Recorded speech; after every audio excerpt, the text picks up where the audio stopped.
Funny news. All right, boys. This week, the name on the marquee, of course, it's got to be Ilia Topuria, who this past weekend, Saturday night on February 17th, in the headliner of UFC 298, defeated Alexander the Great Volkanovski. In doing so, taking that UFC featherweight title for himself. Gentlemen, it is pretty much the end of an era. Volkanovski, his long reign as the featherweight king has ended, and it certainly feels like a new era is beginning at featherweight here. Mark, start us off. Give us your impressions of the fight, how you feel that first round played out, and obviously into the second round, how that finish happened. Your thoughts on Topuria's performance, on Volk's performance. It was unbelievable. It's a night to remember. That's for sure. The image of Topuria standing over Volk like that is a wild one. But it's crazy because initially, as this fight started and was moving through the first like 3 or so minutes, I was worried for Volk because he was purely throwing kicks. It looked like he didn't even want to risk boxing with Topuria. Every time Topuria closed distance, he was kind of touching or just missing Volk. And it looked like Volk was kind of having a hard time angling out every time Ilia tried to cut him off or step in. And I was like, man, he looks like he's going to get caught here. But then for the final 2 minutes or so of round one, that changed. And I thought Volk really started to settle in. He started to look way calmer. His jabs started showing up. He was finding the angles now. He started switching his stances. Ilia started to miss. And I'm like, man, Volk is the man. It looks like he already kind of figured out the movement of Topuria. Like this may start to turn. And then, the bell, the horn sounds, and you even see a bit of blood dripping down Ilia's nose as he's going back to his corner. And I was like, man, even in an okay round, Volk still did some damage.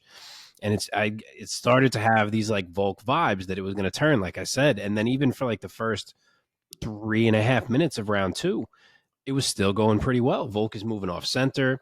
He's cutting angles to counter. Ilia is just purely stalking. It seemed like he was firmly set on that being the game plan.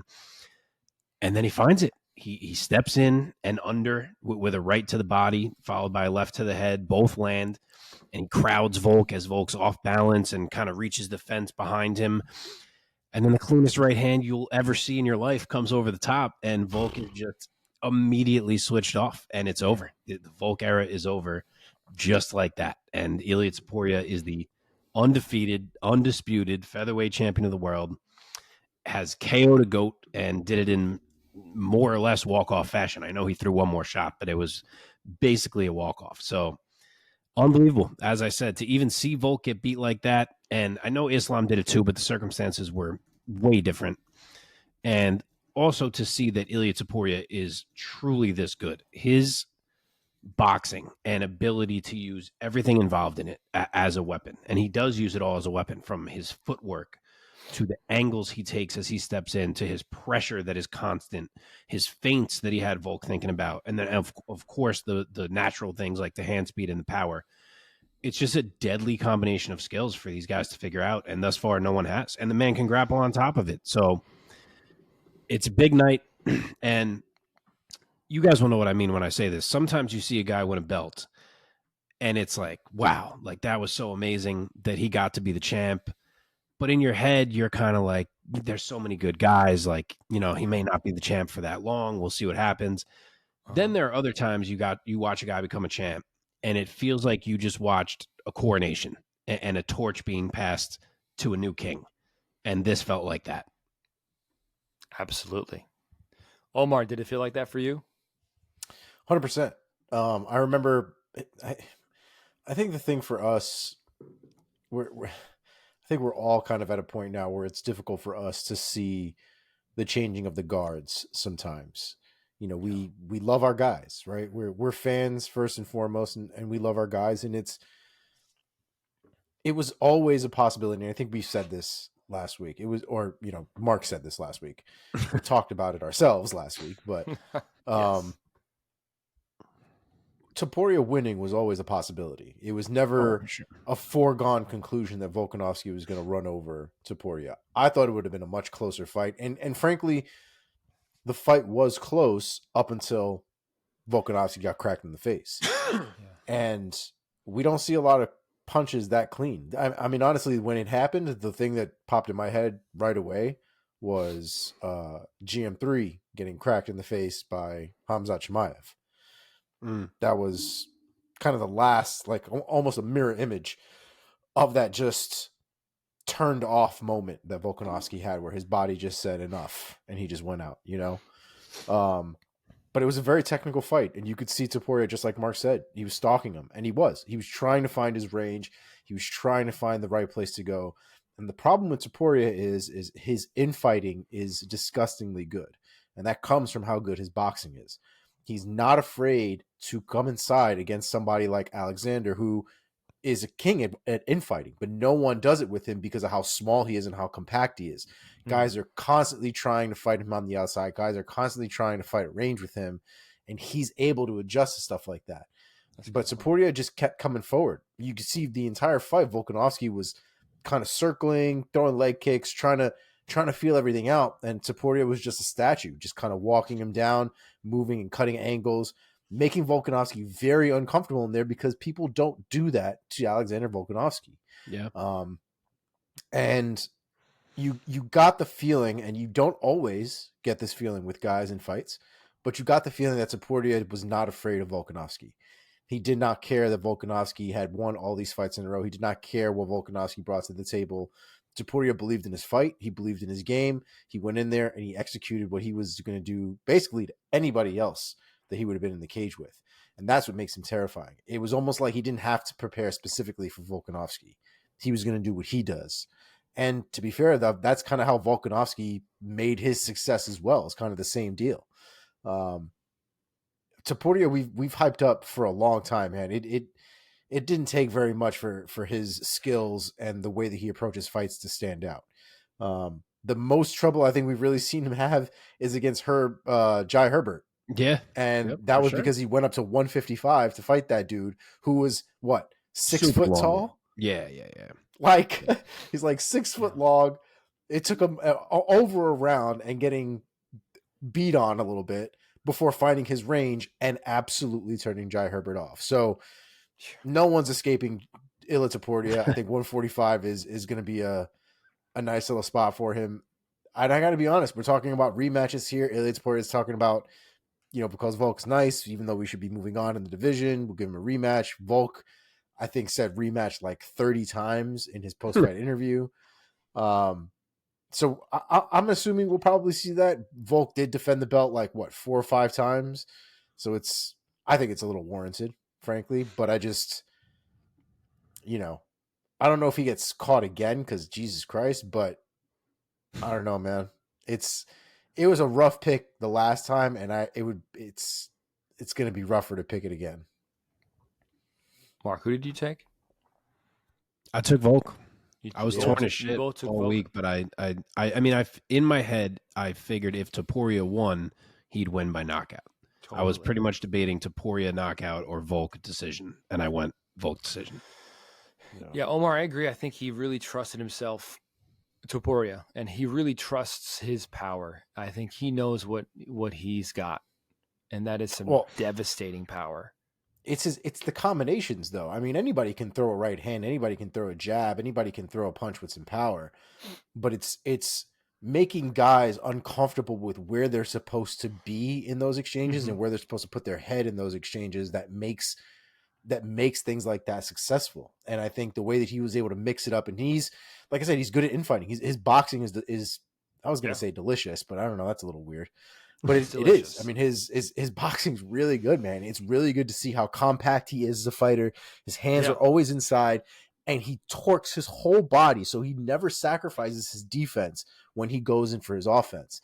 And not a lot of guys, frankly, do that to the highest level in the striking game out there in MMA. So to watch him do that close distance the way that he did, land to the head, land to the body, land back to the head, I mean, it was... it was fantastic to watch, man. I knew it was going to be a technical battle from the two of them, but to watch Topuria really, really excel and really stand out against, another one of the featherweight greats was a moment, a real moment. So on the mic in the octagon, I think it was a waste of a call out. Let's turn our attention now to where these gentlemen could go from here. Topuria calls out Conor McGregor. He said, Conor McGregor, something like, if you still have any balls, come fight me, or something like that. Yeah. I watching that live. I literally like threw my hands up. I was like, whoa, what the hell was that? Conor McGregor walks around at like 200 pounds now. I don't even think he's ever going to fight at 155 again, if he ever fights again. 45? Come on, Topuria. What are we doing? It didn't surprise me for a couple reasons. One, he has been so vocal about how he's not giving these dudes at featherweight a title shot, which obviously is not going to be up to him. But That's so I'm not giving Yair a shot. I'm not giving Ortega a shot. I'm not giving Max a shot. It's time for a new era. Blah blah blah blah blah. So like, who was he going to call out? He had to pick a name from somewhere, and then additionally, I've always felt like I haven't heard him say it, but I have imagined that he is kind of inspired by Conor, or at least used to follow Conor, just between the similar chest tattoo, the similar back tattoo, some of the shit he says, the way he grabbed the belt from Volk and held it up, just like Conor grabbed the belt from Aldo and held it up. Like the fact that he's filming this documentary about winning the title, like there's just a lot of Conor similarities. So I have always assumed that he must be at least somewhat inspired by Conor. So I also wasn't shocked to hear the name, since it was already like in my head associated with Topuria. Yeah. But long story short, I think it was just, who would he call out? And he was like, I'll just fucking shoot my shot. And even if it goes nowhere, my name will be in tweets with Conor's name, and that can only be a good thing. Yeah. Omar, what do you think of his call out? First of all, the tattoos are a little odd. I didn't even notice it until somebody made a post about it, and they had them side by side juxtaposed, and I was like, this is a little weird. Those are very similar, especially the back tattoo.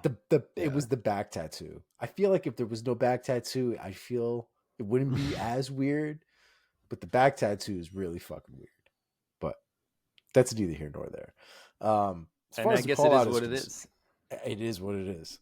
As far as the call out is concerned, I don't hate it, man. Look, I respect the man trying to get his red panty night, and love Conor McGregor, but that's even at 155, that's a rough night for McGregor. I'm not saying it will at this point, but it would be different if like, I don't know, like Brian Ortega was like Conor McGregor, like, let's go. You know what I mean? That seems random as shit. For whatever reason, to me, Ilia Topuria calling out Conor McGregor doesn't seem super random. I can't really maybe explain why, but it doesn't. I mean, I think it would be a tough fight for Conor. This Conor in 2024. I think 2016 Conor, that would be an incredible fight at 145. That'd have been fun. But oh yeah, it would have been amazing. Bouncy Conor, karate Conor. That would have been, man. Wide stance Conor. Dude, Conor McGregor has been on his heels more in the last 5 years than ever in his entire career.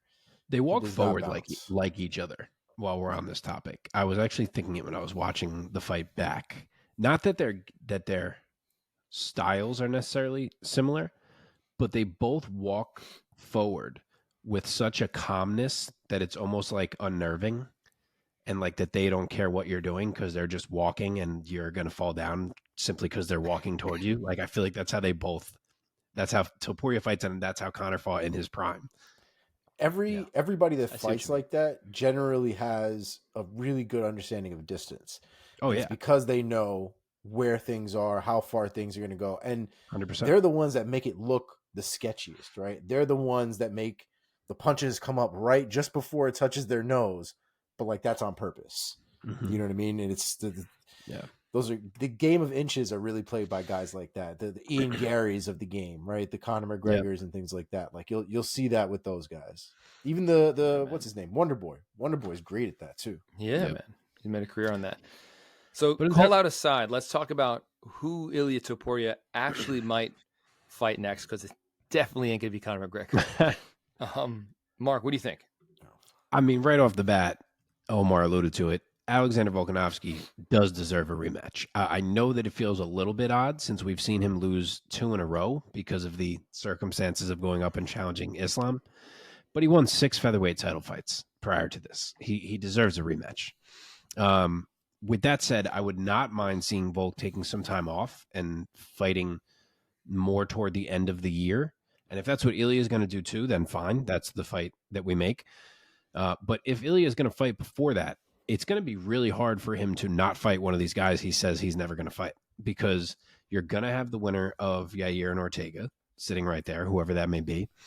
And not to mention, if Max Holloway ever beat Justin Gaethje at UFC 300 and then got on a mic and called out Ilia Topuria, he would have a hell of a claim for that title shot as well, even more than Yair or Ortega would, in my mind, especially considering he's beaten Yair. So I know Ilia is saying he has no interest in fighting these guys, but unless he waits for Volk, and Volk has said he's going to take some time, then I don't see who else he can fight besides one of those dudes. Yeah. Omar, your thoughts? You think it should be Volk? Yeah. Or will be Volk? I think it should be Volk. I wonder if Volk, because Volk should take some time off, getting knocked out twice. And this one was obviously worse, I think, than the first one against Islam. Yeah. I mean, this one turned him all the way off and left the red button right on his face. It's I guess in that respect, it's a tough call. I didn't even really consider him taking a ton of time off, but I think he probably really should. I do think he deserves. Yeah, I think he deserves a rematch. Obviously, though, if we let things happen, who knows what that looks like, right? I think Volk just wants another shot at the belt more than a specific rematch, I would imagine. But like Mark said, featherweight right now is what it is. There's not a lot of room to do crazy things there. So if he's not going to fight in a rematch right away, then he probably does need to fight the winner of either Ortega and Rodriguez, or Holloway if he can put on a performance against Gaethje. Yeah. He does deserve a title shot, man. He was such a long reigning featherweight champ that, I mean, and sometimes I have weird feelings that it has to be this. To be the champ, you have to beat him. You have to beat the champ twice in a row, kind of thing. It almost feels a little unfair to me, but it is what it is. So I don't necessarily subscribe to that. I think a lot of times that's a thing for me when the fights are weird, or like something, somebody gets caught or whatever. But like, this seemed appropriate. This seemed right to me. Yeah. As painful as it was as a Volkanovski fan, this seemed like a warranted and well-earned belt, and very much a champion is Topuria. And I haven't always felt that about guys who have won belts. So